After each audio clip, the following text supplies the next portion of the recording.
बिस्मिल्लाहिर्रहमानिर्रहीम। अस्सलाम वालेकुम। कैसे हैं आप सब लोग? उम्मीद करती हूँ कि आप सब अपने अपने घरों में खैर आफियत से होंगे। हमेशा की तरह आज भी आपके लिए बहुत ही यूनिक सी रेसिपी लेके आई हूँ और ये है प्यूरी। टमाटर प्यूरी जो होती है वो कैसे बनती है घर में होममेड, और ये मैंने अपने घर में बनाई है। टमाटर प्यूरी बहुत ही मज़े की ये बनी है। आप इसको बना के और काफ़ी अर्सा स्टोर कर सकते हैं और इस्तेमाल कर सकते हैं। यहाँ पे मैंने ले ली है टमाटर। मैंने 5 किलो टमाटर लिए हैं क्योंकि काफ़ी सारे टमाटर घर में आ गए थे, तो मैंने सोचा कि ये ख़राब हो जाएंगे और बड़े अच्छे और लाल लाल टमाटर थे। ख़राब हो जाते तो फिर दिल खफा होता है, रिस्क है, ज़ाया हो जाता है।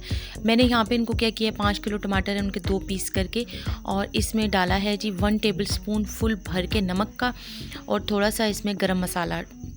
यह आपने डाल के 5 किलो अगर टमाटर हैं आपके, इसमें आपने 1 जग आपने पानी का इसमें डाल देना है। समझिए 4 गिलास आपने पानी डाल देना है और इसको आपने ढक के छोड़ देना है दरमियानी आंच पे। और जैसे ही इसका पानी अपना भी ये पानी छोड़ देते हैं काफ़ी सारा, अब आपने यहाँ पे क्या करना है कि इसका पानी आपने खुश्क होने देना है। जितना आप इसको रखेंगी, ये 3 हिस्से इसका पानी खुश्क होगा, 1 हिस्सा रह जाएगा, तो फिर हम इसकी फ्लेम को ऑफ़ करके इसको ठंडा कर लेंगे। अब ये 3 हिस्से इसका पानी बिल्कुल खुश्क हो गया है। आपने देख रहे होंगे कि जहाँ पे निशान है पतीले में, उससे पानी काफ़ी नीचे जा चुका है। पहले ये पतीला फुल भरा हुआ था टमाटर का। अब आपने क्या करना है कि इनको निकाल के ठंडा करके इनको ब्लेंड कर लेना है ब्लेंडर जार में, जिसमें आप जग में जूस वगैरह बनाते हैं, उस जग में डाल के आपने इसमें पानी नहीं डालना, इसको ऐसे ही आपने ब्लेंड कर लेना है और फिर दोबारा इसको आपने चूल्हे पे रख देना है। फ्लेम आपने दरमियानी रख देनी है और इसको आपने चलाते रहना है। और अब आपने यहाँ इसको इतना पकाना है कि इसमें से पानी खुश्क हो जाए। मिसाल के तौर पे अगर ये आपका पतीले में 4 गिलास है, मिसाल दे रही हूँ, 4 गिलास है अगर, तो 1 गिलास रह जाए तो फिर आपने इसका पानी रिमूव कर देना है। अब यहाँ पे मुझे थोड़ा सा शक था कि प्यूरी है ज़ाहिर है, तो यहाँ पे मुझे थोड़ा सा शक था कि इसमें थोड़ा सा पानी रह गया होगा। मैंने 2 तरीक़ों से आपको बता रही हूँ।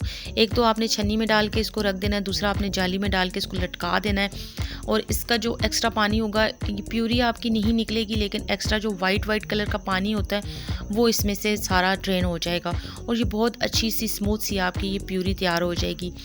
मैंने क्या किया है कि छोटे छोटे शॉपरों में डाल के, जितनी मुझे ज़रूरत थी छोटे छोटे शॉपरों में डाल के मैंने इसको रख दिया है। यहाँ पे आपने क्या करना है कि जितना आपको इस्तेमाल करना है, बार बार आपने किसी जार में इसको जब डालना है तो बार बार इसको आपने हाथ नहीं लगाना। मिसाल के तौर पे आपने इसको बार बार इसको निकालना नहीं है। आप इसको एक दफ़ा ही किसी जार में इतना डाल के रख दें कि आपकी 3 दिन 4 दिन चल जाइए प्यूरी। फिर आपने क्या करना है, मैंने सारे शॉपरों में डाल के इसको फ्रीज़ कर लिया और कुछ मैंने प्याले में डाल के रख लिया है 4 से 5 दिनों के लिए। ये आप सालन में डालें, दाल में डालें, गोश्त में डालें, जिसमें मर्ज़ी आप ये प्यूरी डालें, जैसे आप प्यूरी इस्तेमाल करते हैं बाज़ार की। दुआओं में मुझे भी याद रखिएगा। अल्लाह हाफ़िज़। आप सबका बहुत बहुत शुक्रिया।